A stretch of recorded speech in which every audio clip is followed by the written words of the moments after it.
Jadi ya, pada saat mengembang ke situ, paham menggunakan itu. Nah ini kita lanjutkan, kita pulang aja ini. Bukan begitu, Pak. Pulang kita.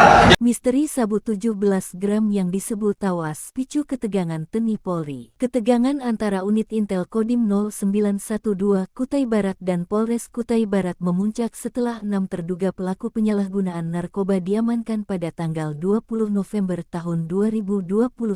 Operasi penangkapan yang awalnya berjalan mulus mendadak berubah jadi drama panas ketika video gelar perkara internal bocor ke publik. Dalam rekaman itu terlihat sejumlah anggota Intel Kodim marah dan memilih walk out dari ruangan Polres Kutai Barat. Unit Intel Kodim sebelumnya berhasil menangkap 6 individu yang diduga terlibat dalam peredaran narkoba dan mengamankan 17,61 gram sabu. Hasil tes urin seluruh terduga pelaku juga positif narkoba. Namun, di balik pencapaian itu, informasi dari sumber kepolisian menyebut bahwa Polres menolak melanjutkan kasus tersebut ke tahap penyidikan. Alasannya terdapat cacat formil dan material dalam proses penangkapan.